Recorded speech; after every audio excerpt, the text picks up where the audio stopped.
character, aiming towards Christ's character. Today you're called a fanatic, but Christ clearly says, this is one of the requirements. If, like Enoch, we are going to be translated, we better live like Enoch before we get translated. And it's quite clear, brothers and sisters, where it's laid out that our natures have to be pure and holy, and we must have the mind of Christ. You know, the other day I was preaching somewhere, I think I was in a Sabbath school, and one of the audience members, they said, you know, the only thing that we'll be taking to heaven is our character. Wrong answer. The only thing we'll be taking to heaven is Christ's character. You won't be taking your character to heaven. You might be taking your personality, but not your character. You see, and this is where our characters have to be changed before we can get to heaven. Let's go back to the slide with the questions on it. Number 7, are we ready to be translated as a church?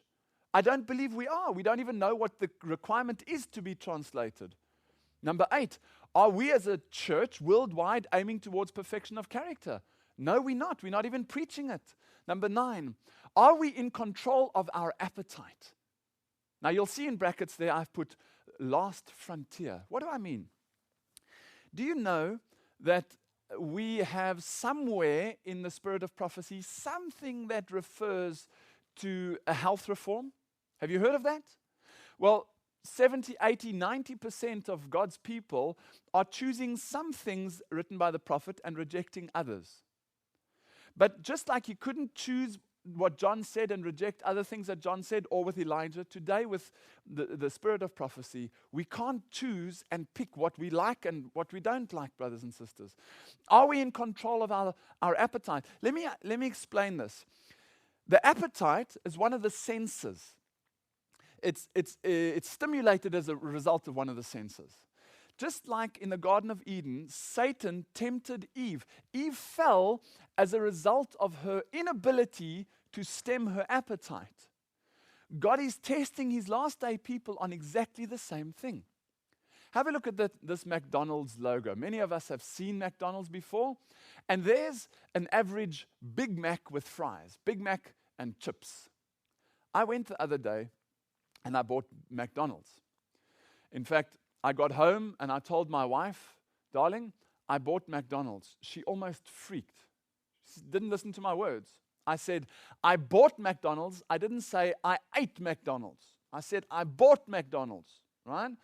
And I brought her the McDonald's and I showed her the slip when I bought the McDonald's. I said, I'm going to do a test.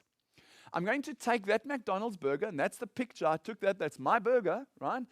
I'm going to take a picture of this burger, and I'm going to let it stand in its box with the fries in the packet on my shelf and see how long it takes until this becomes moldy and disintegrates. Well, I took a picture of the burger the other day. There's an updated photograph of the picture. By the way, I wrote in the top of the lid, 29th of the 3rd, 2009. So you know that I bought this on the 29th of March. Well, just before I came to South Africa, to Australia, what is today? Today is about the 4th or the 5th of May. I took this picture. Do you see any mold on there? Go back to the graphic. Have a look at that. Do you see any mold on there? Do you see any degradation? You know those chips, if you were to put them in the microwave, you could still convince yourself to eat them? There's even the slip, brothers and sisters. And you'll see on top it says McDonald's George. Now, that's not a person, that's a place in South Africa. And have a look underneath, it says date, and then I've underlined it, 29th of March 2009. I wasted 25 Rand on this burger, but it's for a good cause. Bear with me for a moment. This, brothers and sisters, is plastic. It doesn't even mold. Over a month later, that thing is still sitting on my shelf. I couldn't bring it with me to Australia because they would have stopped me at customs. But I brought a photo of it just before I left South Africa to show you. Test this. Specifically, why did I choose George? Because it's a small little country town that has a McDonald's. I decided I wasn't going to go to Johannesburg or Pretoria or Melbourne or New York and London and buy one of their burgers because they would be unhealthy. I'll go to a little town like George, and little country town, and I'll buy it there to really test this experiment. Do this and you'll see. The world is trying to fill our minds with stimulation. One question, why do we have a health reform as part of our message? Well, let's look at some of these quotes and maybe it'll become clear. The birth of John the Baptist had been foretold by the prophets, and an angel was sent to notify Zacharias of the event. God, who made man, knew that Satan's most powerful temptations would be on the point of appetite.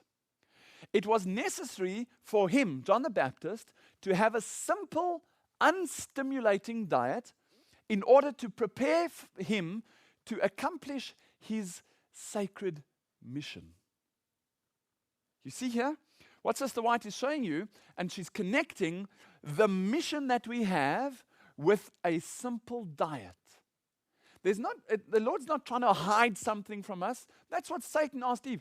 Are you sure? Is he so cruel? Is he not letting you eat of all the fruit of is he hiding something from you? The Lord is not trying to hide from God's people something that would be beneficial.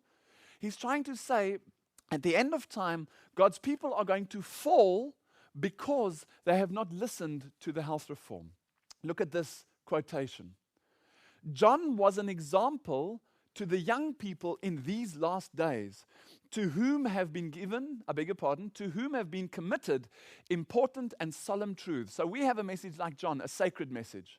He would have them see the necessity for the denial of appetite, for keeping their passions under the control of reason.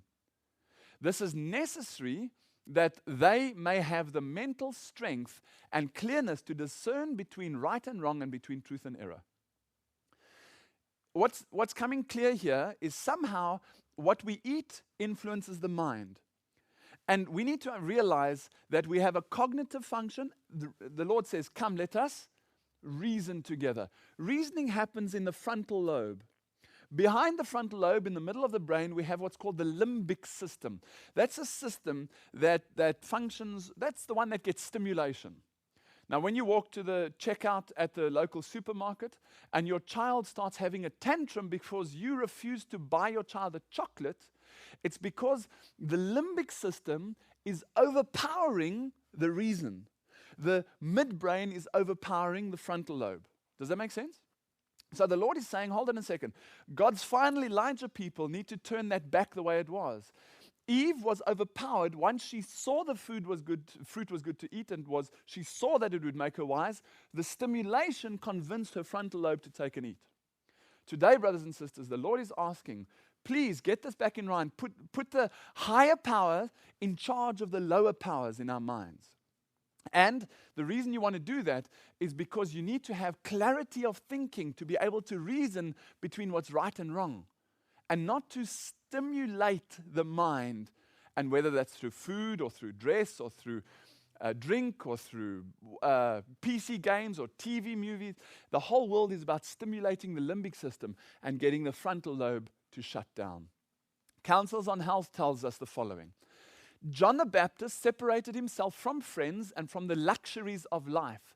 The simplicity of his dress was a standing rebuke to the extravagance and the display of the Jewish priests and the people generally. Listen to this.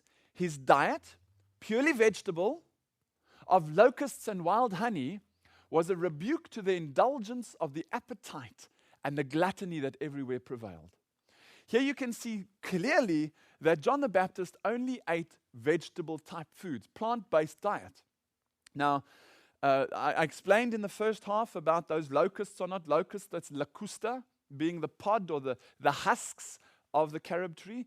And he had realized that he had to stick to this was a willing decision. It was a frontal lobe decision overriding the senses. He could have gone to his local McDonald's at the time if he wanted, but he put that aside to make sure that he had not only a clear mind, but that his life was a rebuke to the world's gluttony and even the way he dressed. Counsels on How, page 72. God has shown that health reform is as closely connected with the third angel's message as the hand is with the body. There is nowhere to be found so great a cause of physical and moral degeneracy and as a neglect of this important subject. Let me read that again. God has shown that health reform is as closely